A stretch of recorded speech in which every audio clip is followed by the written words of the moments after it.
So in the next 5 to 10 years, I think you'll get even better, more convenient, healthier food, and you'll know more about where it comes from, and it'll be in new forms. That'll be tremendous.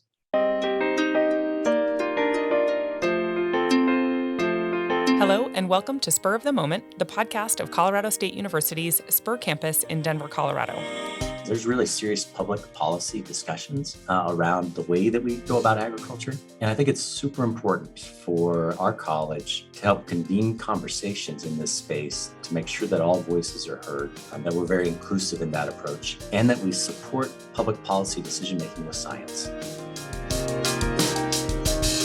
On this podcast, we talk with experts in food, water, and health and learn about their current work and their career journeys.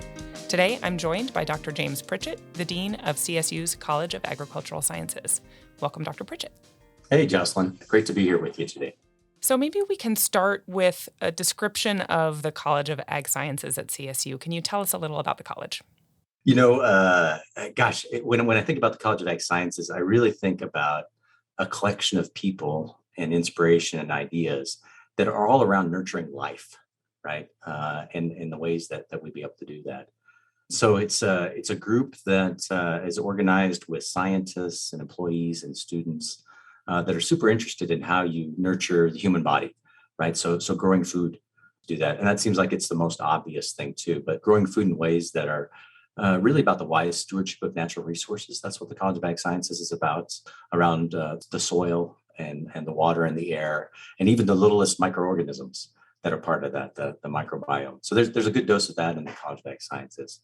The college also nurtures communities, both in how communities develop, especially in rural areas, also in kind of the lived and built environment. So we have a number of folks, and we see this on the Spur campus, that are really interested in what that intersection is between the growing environment, the living environment, and built spaces. So we do that too. We take care of people and nurture life in that way around things that are important when it comes to healthy lives and healthy outcomes, which could be working with folks around occupational therapy and how do horses play a really important role in that. So all told, that College of Ag Sciences is that collection of people and ideas. We organize ourselves into departments, and we've got about 2,000 students.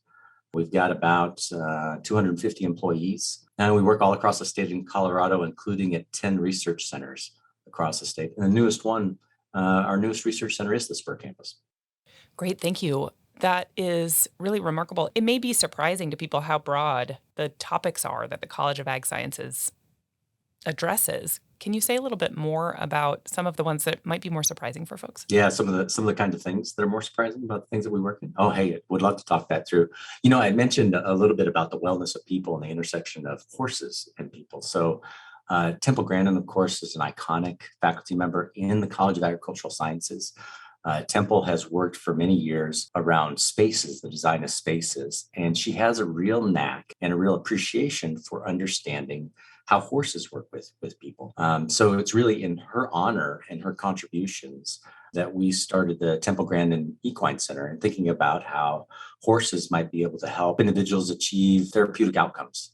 There's really cool things that we study, right? So if you put someone on a horse, and you almost put like a Fitbit around the person and you put a Fitbit around the horse, you find out pretty soon that their heartbeats will regulate and move in tandem at the same time. And a lot of the focus that comes with having a great occupational therapy outcome, so learning to walk better or maybe learning to focus your attention, has a lot to do with being able to train yourself to be able to do that. At least we believe that's true. So in the College of Ag Sciences, we think about those kinds of therapeutic outcomes. And so we measure things that are going on with horses and with people. And at the same time, we're treating in a clinical way, we're researching at the same time. So that's one of the cool things that happens in the College of Ag Sciences that people don't know about.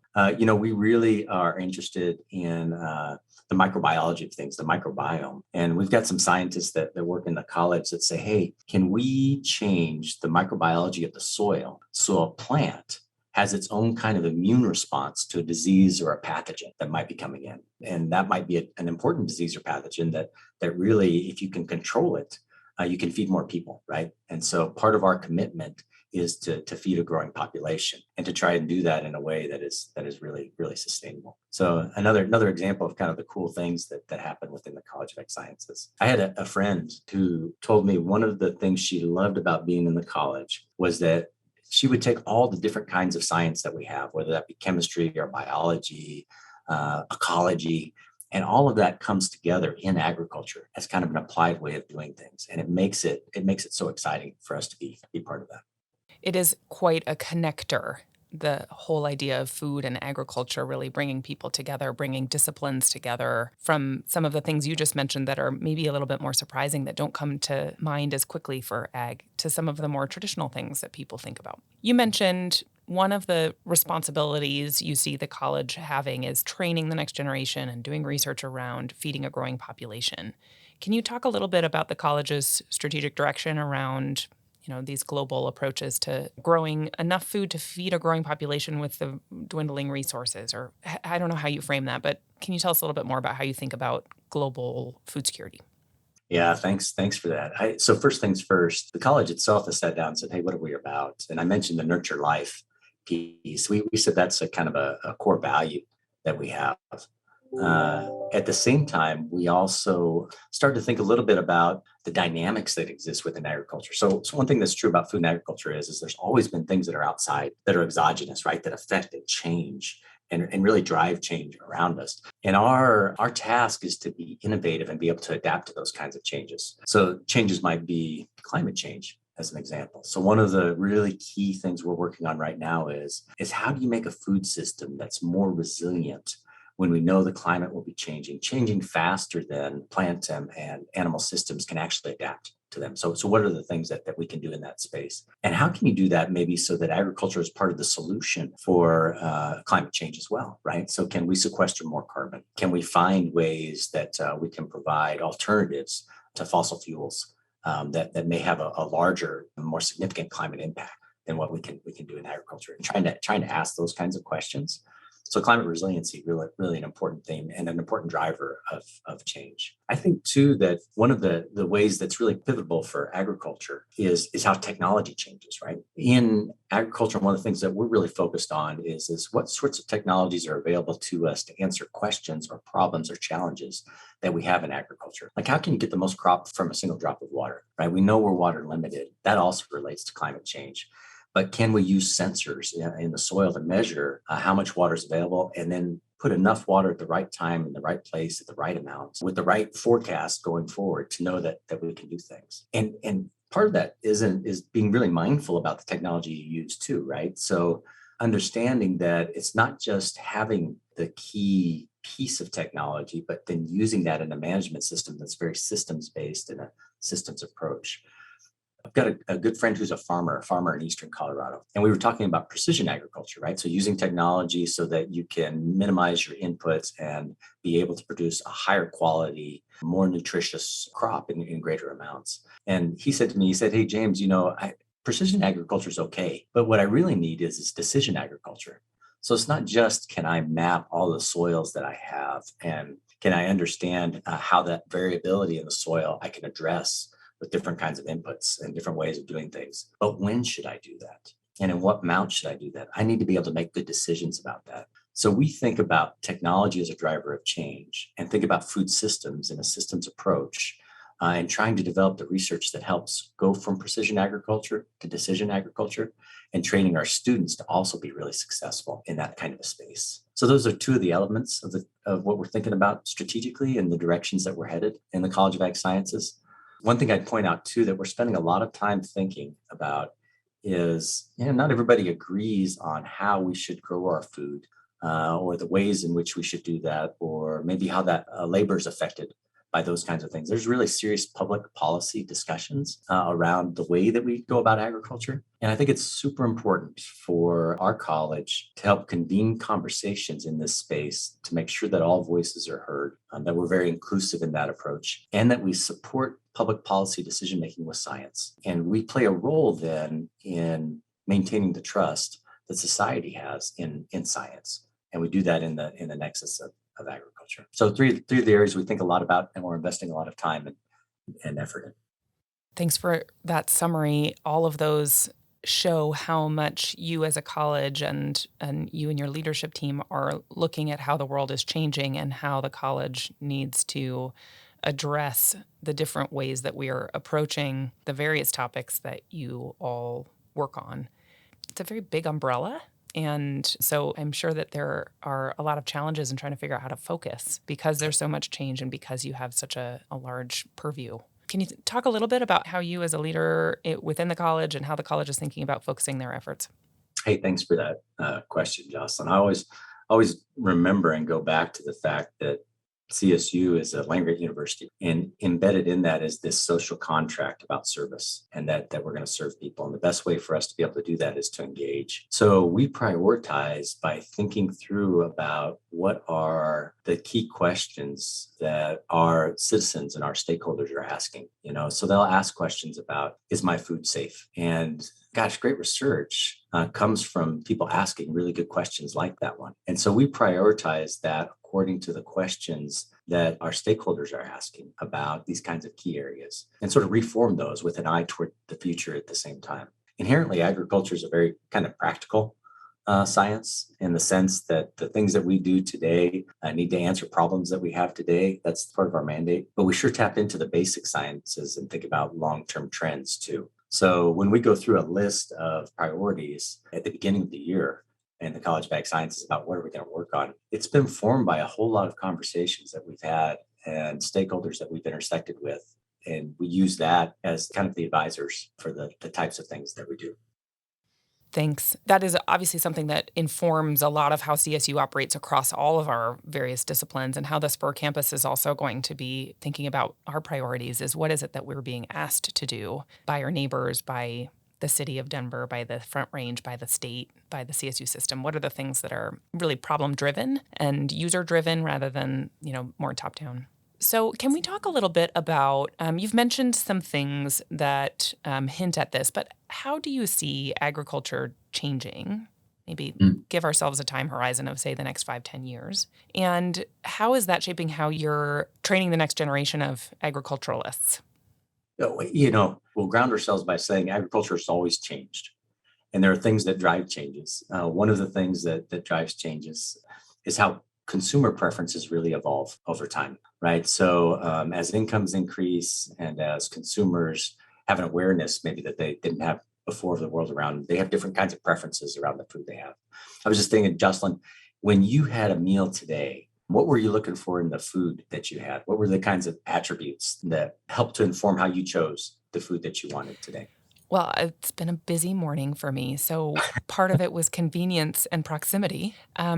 General nutrition, always something that I think about and what will keep me going until the next chance I have to look around and find something convenient and proximate and nutritious. I think you're spot on for what a lot of folks have. Can I get the product in the way it tastes good? Generally speaking, people are interested in getting food that tastes good. Yeah, we could probably agree on that. I didn't mention that, but yes, that is foundational. Yeah. And what you said about convenience is really important for consumers too. And that becomes really operationally, and that's part of the lifestyle. And as society's lifestyles change, they'll emphasize more of those kinds of attributes too. I thought when you said proximity, that's interesting to me too. I think folks increasingly want to know more about where their food is grown and the manner in which it's grown too, right? And being local, that's kind of the proximity piece, not just from the place of consumption and acquisition, but also where did it come from when it came together. We know that's something that they think about in the Denver metro area too, is that proximity. I think there'll continue to be those kinds of evolving consumer preferences that will drive what happens in agriculture, right?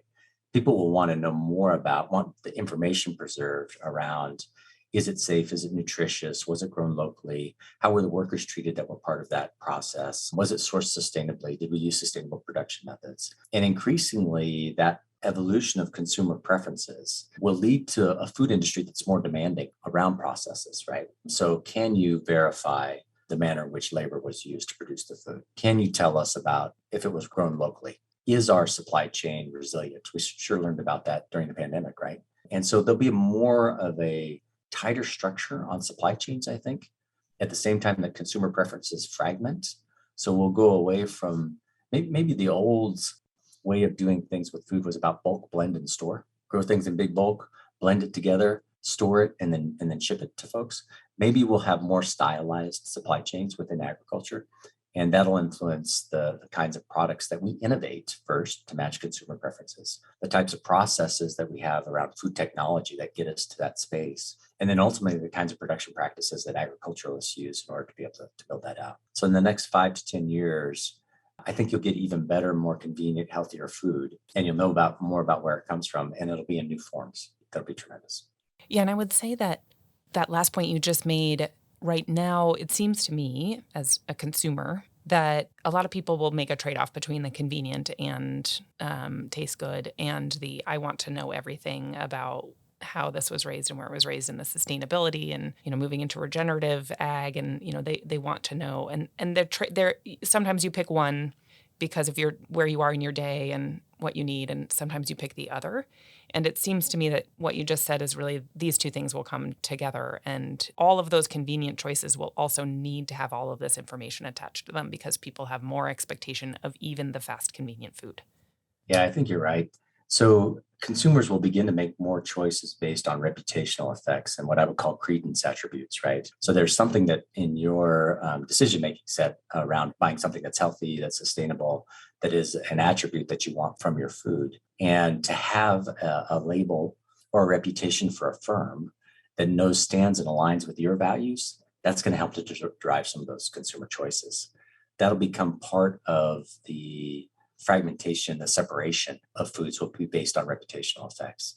Yeah, it's interesting. I think someone recently said to me that one of the ways that people publicly broadcast their values now is in their food choices, whether it's what restaurants you go to, what you order when you're at that restaurant, what's in your fridge, all of your Instagram photos of the plates of food that you're eating, right? People are broadcasting their values in as it relates to food in it seems to me more than ever. Maybe the social media platforms has enabled us and has helped to drive that a little bit, right? Because there is transmission of knowledge, diffusion of knowledge that's taking place. So people are much more cognizant of what that is. Yeah. So I'd love to switch gears a little bit and talk a little bit about your path. So can you tell us a little how you got to be the Dean of the College of Ag Sciences at CSU? Yeah, sort of accidentally and unexpectedly, I think, which is a lot of people, right? When things happen. A lot of my grounding took place having grown up in a small town in eastern Colorado. We used to talk about our hometown as being the kind of town where you put the city limit signs on the same post. It's small enough there, but I had a real appreciation for a few things growing up in a small town with my graduating class of 8 when we graduated. One was an appreciation for the land and a sense of place. Because it was always present around us and nature itself was always present around us. So you get to know the cycles of the land and you get to know the importance of things, and it becomes very immediate to you in everything that you do, right? So the folks I grew up with, two things about them. One is that everybody will always scan the horizon, the very first thing they do, to see what the impending weather might be, right? And that's a very plain sort of oriented thing to see. Are the clouds billowing out? Is the breeze freshening? Is it coming to you? And folks that I grew up with tended to be understated. We used to say, you can always tell an extroversion from southeastern Colorado because that's the person who looks at your shoes. So there was a lot of grounding around that. And there was sure a lot of grounding in small towns around service, right? So there was an expectation that we would all contribute to the common good in order to enhance what people are doing. So the combination of those two things took me to a land-grant university where it feels like that, right? That element of service and this idea that you can be in space that is directly tied to nature and to ecosystems and ecology and growing things. And that really brought me as an ag major to Colorado State University. So not only am I employed there, not only do I work there, but I'm an alum too, right? And grew up with a great group of folks in that kind of an environment. Did not expect to stay in universities and be in academia. But doggone it, I got hooked by a really good teacher. And when you see a teacher who inspires and catalyzes and makes you think bigger and broader and pushes your boundaries and challenges you, well, you really respond to that. So that happened for me in an agricultural economics class that I had at CSU. And I thought, man, this is really interesting. I want to learn more. I want to learn more about this. I want to do more about this. I could see myself serving in that way. So that led to graduate school and eventually a PhD at the University of Minnesota. It turns out that the License plates in the state of Minnesota say to land 10,000 frozen lakes. So it wasn't any surprise that it was a little bit of a shift in environment for me, and had really good education around agriculture economics, and fell in love with teaching as part of that, and doing research in an industry that I love. And my first teaching opportunity was at Purdue University in Indiana, and then had the chance to come back home to Colorado and be a faculty member in 2001. And so I've been there since that time. And like a lot of folks at a land-grant university, I started to work out in the state alongside people that I had grown up with and new people in new environments, and really tried to address problems that were important to them. So I wanted to know a lot about how we could share water better in Colorado, knowing that our urban population was growing and that we still wanted to keep agriculture in our rural areas and to keep it vibrant, as well as to make sure we kept water in our streams, in our riparian areas, so that we had healthy ecosystems. And so spent a fair bit of time working in that, working with lots of other kinds of scientists, not just economists, and doing those sorts of things. And over time, my career grew so that I found more often than not, I was helping other people to be successful, trying to help them, place them in a place where they could succeed and do the science they wanted, to answer the questions that they did. And part of that was engaging with citizens of Colorado and helping them ask good questions, and then being able to share the knowledge that we generated when we came out. And eventually that leads to a leadership position like a dean's position, where it's all about serving others and trying to elevate what we can do together. So I'm really, really proud of our university, really proud of the people that I work with, and just love the mission of doing that. And that's why I ended up here. It is not uncommon when I'm talking with people about their journey that there was someone in there who was influential, a teacher, a mentor, a boss, who kind of pivots people's thinking a little bit, maybe not in a 180, but you weren't thinking about academia, but here you are. So yeah, that's right. And sometimes you look back and say, how in the world did I get here? And then you remember somebody had a talk with you, or they challenged you, or said, hey, I believe in you, in a variety of different ways, right? And then you end up, and I think so maybe that's the little bit of the critical thing is some people directly make changes in your life and help you to become the person that you're going to be. And others, you observe what they do and you say, I want to be like that, right? I want to aspire to be like that. For folks that are trying to get things sorted, sometimes that's the conversation I have with them and say, hey, if you look at someone who's 10 years, 15 years further down the road than you are, look at them. And if you could say, I want to be like that, I want to do that. Well, that helps you find out what the purpose is for you, which is sometimes what we struggle with, right? How is what I'm doing aligned with my purpose, with my values? And it's kind of a neat place to be in. And I would say that the part of what you're getting at there in looking at who is someone that I want to emulate, Yep. is understanding what the things are that they are doing. If you break it down, get specific. What is it that they're doing that you would like to be able to do yourself in your own specific context? So I'd love to chat a little bit about what a day in the life of a dean is. So you've told us a little how you got here. What does a day look like? What does a week look like? What might surprise people? Oh, what a great question. There is no typical day in the life of a dean. Let me say that from the beginning. It is really, there are common themes though, right?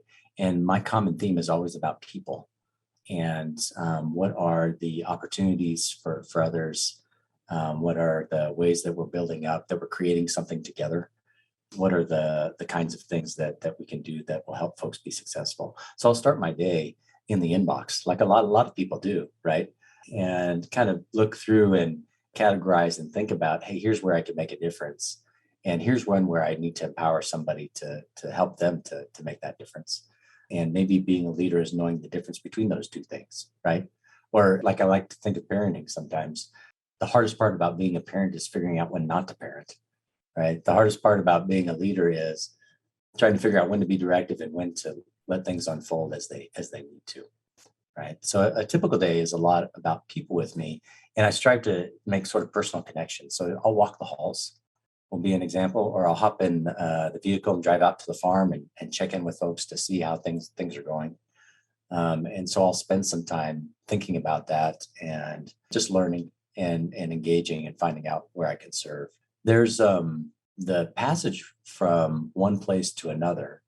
And that sort of quiet moment of reflection is the time when I start to think about long term and strategically, where do we need to be? And check in with myself and say, hey, are the things that we're doing, are those the ones that are making the difference, that are aligned with what our vision and mission is?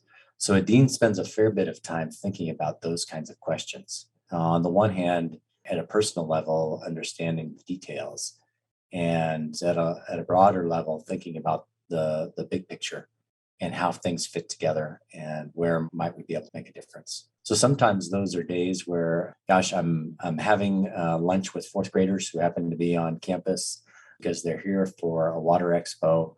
And then maybe I'm walking down with them to go see the bug zoo and the hissing cockroaches that we have. We try and pick the one that we think is the fastest out of the cockroaches that are there. And then there are other times where I get the chance to introduce our top-notch agricultural voltaics person, right? So somebody who works with solar power and agriculture, introducing them to Senator Michael Bennet, who is curious about what that might mean to help fight climate change, to have agrivoltaics adopted more broadly. So that's kind of what the day in the life of the dean looks like. And what does your interface with students tend to look like? Oh man, so first things first, best part of my day is to be able to sit down and talk to students. Two favorite days of the year. First day is classes when all the students are coming in, they got lots of energy. And my second favorite day is commencement when all the students are walking across the stage. And in between, so I interface with them and their families in those 2 days. And in between, it is really me stopping in the halls to chat with them about what are they studying, what are they interested in, spending a little time with them around their clubs and organizations. And gosh, things can get really messy when you're a student in college, right? And maybe you're trying to plan an event or run an organization, or maybe you're just really trying to figure out what direction you want to go in life. And I think my interactions with students then are primarily about listening, right? And being able to validate and to be able to share ideas and ask hard questions sometimes that help to make visible things that the students already know about. Every once in a while, I get the chance to talk agricultural economics with students. I try and limit that to no more than about 5 minutes and 25 seconds because I lose people after that, even though I've been trained to talk in 75-minute increments, right? So those are all the different ways that we intersect with each other. Jocelyn, it's a pretty neat group of students we have. It really, really is. This generation is super purpose-driven. And maybe contrary to what people think about in the College of Ag Sciences, most of my students don't have production agricultural experiences. Or if they do, they're pretty tight around some very specific things. And so they're really hungry and interested for learning about all the different parts of agriculture. And that's a lot of fun. That's infectious excitement that builds. I really like that. And we heard from one of your students at the recent opening of the Nutrien building, and maybe you could talk a little bit more about that new building. But I was blown away by, how he described what it meant to be a student within the college as well, and that sense of family. Even Yeah. with 2,000 students and 250 staff, Yep. you have a family feel there. And maybe you can comment a little on that. But then also, I'd love to hear a little bit about your new facility. Oh, you bet. So Sam Machia was the student that we were talking about who probably he spoke to the crowd, right? He just got a feeling for what connectivity was for him and how things matter to your point. And he talked a lot about how I think students really take care of each other in the College of Agriculture, and they have a sense of common identity. Sometimes it's focused on a particular major. Like I'm super interested in becoming a vet. I'm in animal sciences, and I'm connecting with other animal sciences students for that reason. And they're kind of drawing connections with each other and forming an identity. And sometimes it's with the whole college that, I'm here because I want to feed the world. And that's what we do in our college. And so they feel that kind of identity. And there's a personal touch that comes with that. Our advisors are really well known for spending meaningful time, not just helping you plan your classes, but helping you understand what you want to do in life. And that personal connection and being invested in your success and saying, hey, we believe in you. That's another cultural touch point that we have within the College of Agricultural Sciences. And I think the vast majority of our faculty are the same way. So it's not a scientist who happens to be teaching. It's about somebody who's a scientist that wants to get you excited about agricultural sciences and what you're going to do in the world, and really invests in helping you to see that and understand that in very practical ways.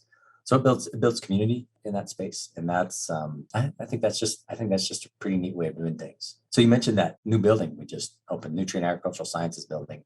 We really thought about students in designing that building. So they've got a student success suite. It's one-stop shopping for everything that you want to do within the College of Ag Sciences. And we have this really neat round classroom we call the Knowledge Well, named after Bernie Rolland, who was had a joint appointment in philosophy where he studied ethics, especially animal ethics and animal sciences. And he would just challenge students to think about why we're doing what we're doing. And is it always, just because you can do it, is it the right thing to do in the context of agriculture? So he had some students that just changed their lives, as really talented faculty will do. And his students wanted to name that round classroom the Knowledge Well after them. So in that classroom, the instructor stands in the middle and the students surround them in a circle outside. And even though you can fit 170 students within that classroom, you're no more than 5 rows away from the instructor. There's no hiding in a classroom like that. And when we designed that, we thought a lot about the geometry of learning, right? So how can you be really actively engaging students so they do better in the classes? And what we found by studying other round classrooms around the United States, students do better, especially those that haven't been as successful in a traditional environment, in a rectangular kind of classroom. And part of it is the active engagement, seeing people across the room from each other. Part of it is that in that round classroom, people tend not to sit in the same seat every day. So they're always engaging with one another. And maybe it's just the novelty of being in a space that's really designed for learning. Yeah, I have been in that space. It is remarkable and it is very different. And I love how it reflects the science of learning, that the design of that space is based on actual scientific research on how people learn. It kind of speaks to, or is in a similar bent as using science to inform policy, right? It's a lot of folks don't always think there is science that can inform a decision like the design of a classroom. So seeking out the science that can tell you a different way, I think, is certainly shows that ethos exists within the college in a lot of different ways. Yeah, I think we want to do everything with intention, right? And mindful when we do. The design of spaces is like that. Design of programs is like that. Design of research initiatives is like that. Let's be mindful and intentional. So that's a great segue to talk a little bit about your engagement at Spur. So Yeah. the College of Ag Sciences has a very robust presence at the CSU Spur campus. And I'd love to hear a little bit about what you're most excited about, how you approached what to do in Denver with intentionality. We're so excited about the location of the Spur campus because it allows us to fulfill the land grant mission in places where we have not been able to do that before. And the design of the Spur campus is just disruptive in the way to think about academia, right? Folks have a concept of a university as being this college campus, young people there, very intentional designed academic programs. You walk in, you learn, you walk out. And no, the Spur campus isn't like that, right? It's where it all lives. And there are community members that'll be there, and young people that'll be there, and scientists that'll be all intersecting together at the same time. It's going to be a big, frothy experience. And the College of Ag was super excited to be able to do that. But we did start to ask the question intentionally about what's the relevance that we need. Place matters so much. So from being in an urban setting next to a place where historically the college has been involved, but in a very targeted way around the National Western Stock Show, and we haven't really been involved around things in the neighborhoods like food access, thinking about career pathways and what those high schools mean. We haven't always had a lens that looked in an urban area and said, this is a place where we can develop career pathways for folks. We started to pull together our faculty and ask those kinds of questions. What is unique and special about Spur in that place, in that time, and what can we bring to the table that will be helpful in those spaces? So one of the areas that was pretty straightforward that came as a grassroots effort was around urban agriculture. So thinking about in sort of controlled environments, greenhouse type situations, what are the food products that we can grow And what are the other kinds of agriculture that can take place? And can we demonstrate that and share that, right? So above all, Spur has this effective engagement strategy that's around it. So that started to show up right away around green roof and around greenhouses and classes that we might teach in those spaces. We recognize too that folks increasingly are interested more and more about their food, right, and where it comes from and things we do. So there's a piece about that is showing and telling the story, creating a narrative about what agriculture is, and then elevating the knowledge base that people have, not just so that they're aware of what happens in agriculture, but also they can turn that into actionable decisions that they want to make. So being able to describe things. And we think about our programming that's educational and K-12 kinds of programming, like our CAMS Ag Academy, which is all about teaching kids of all ages about agriculture. That takes place in that Spur campus. We thought that was really, really important. We could also be able to provide services that we normally would do at the CSU campus. We can do that now in an area where we hadn't been able to do that before. So we'll help homeowners understand the composition of their soil and be able to help them to grow the things that they want to grow by using a soil testing lab and a plant diagnostic lab. And we'll be able to utilize the water testing facilities that'll be there. So that's another element of what we've done. We talked earlier in this venue about the Temple Grandin Equine Center. We're actually taking some of those equine assisted services and doing those on the Spur campus in the Vita building. Already see clients in those spaces. People get so excited to be able to come and see the horses and to spend time there, and it just has an energy about it that we love to have in that space. I think the other thing too, Jocelyn, about Colorado that's so cool, and early on in the Spur process, both from a complete campus engagement and from the College of Ag Sciences, that one thing we noticed was how much innovation is taking place in agriculture and in food. And City of Denver, National Western Stock Show, and CSU was really interested in, can you pull the innovation community together? And then what kinds of things can you do that'll help small businesses to get started, entrepreneurs to get started, firms to be able to expand out into areas of agriculture all around the innovation space. And so we have a master's degree in food industry management, kind of the innovation side of things. We have lab spaces that will allow people to take for a test drive, things that they might do in food and agriculture.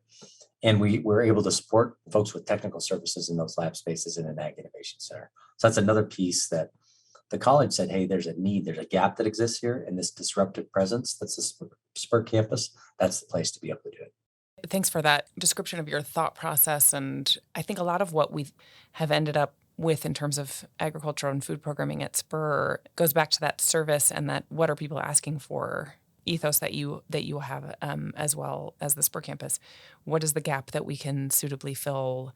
Where are people not getting done what they could get done with a little bit of additional help from the university in some form or fashion, whether it's research or business services that would help launch a new company, things like that. We're going to wrap up here in just a few minutes. So I'd love to give our listeners where they can find more information about what the College of Ag is all about. Where can we point people, social media, websites? Hey, that's a great question. You can always go to colorado.state.edu, right, for Colorado State University and just search for Ag Sciences. But if you go to agsci.coloradostate.edu, that's the website that can take you for a test. You can take for a test drive all kinds of things that happen in agriculture. We have some folks that really like Twitter in our college too, right? And like to be able to share cool pictures of things like bugs or maybe the great food that's growing and the things that they're going to be eating, right? And maybe a pithy joke will make its way out. One of the ways to keep track of that is to go to the Twitter handle at CSU AgSci, AGSCI, and that'll keep you up to speed on lots of good things that are taking place. And similarly, we have an Instagram presence that's there. The rumors that the dean has a TikTok account and posts himself dancing are not true. I'm a little disappointed. Yeah. Yep. Yeah. Don't be. And that's because there is a Pritchett children ban on fathers being able to access that something that's that close to their own peer group So maybe sometime when that becomes passé, that'll be about the time I adopt. I'm also a late adopter of some of the social media. So I will get on TikTok at the same time you do, maybe. That is very helpful. Thank you. And do encourage folks to follow those handles in order to stay up on the research on the comedy stylings of the Ag Sciences faculty. So I have one last question for you. This is our spur of the moment question. So you have had a career that has focused on a variety of different disciplines and has always had its lens on food and ag. And you grew up on a farm. So I'm using all of this to sort of frame up this question, which is, if you could only eat one fruit or vegetable for the rest of your life, what would it be? I would have to say Honeycrisp apples would fall in that category. The Honeycrisp has a high relevance in my household. We have a whole bowl full of them almost all the time. And that variety of apple was named and sort of propagated by a fellow named Cecil Stushnoff when he was at the University of Minnesota, who later became a faculty member at Colorado State University. And I did not know that specifically until I happened to be chatting with some of our folks in horticulture. Already loved the apple before then, but that's what I would eat all the time. That'd be good. And you could prepare it lots of different ways. You didn't say I had to eat it raw, because I could make like apple crisp. I could make apple jam. I could do fried apples. I could make apple pancakes. Apples and a good cheddar cheese, a Honeycrisp with a good slice of cheddar. That's one of my favorites. Yeah. Yep. I should have known in asking that question that I would get more than just, I would pick this fruit, that there would be history and research and deep knowledge behind it. You can tell that we listen to Paul Harvey all the time growing up in Southeast Colorado. Now you know the rest of the story. The rest of the story. I hadn't thought about Paul Harvey in years. The voices that shape our upbringings. Yeah. Well, thank you very much for sharing your voice with us today. Very much appreciate you joining us on Spur of the Moment. Thanks again, Dr. Pritchett, for joining me today. You bet. Grateful for the opportunity, Jocelyn. The CSU Spur of the Moment podcast is produced by Kevin Samuelson, and our theme music is by Ketsa. Please visit the show notes for links mentioned in this episode. We hope you'll join us in 2 weeks for the next episode. Until then, be well.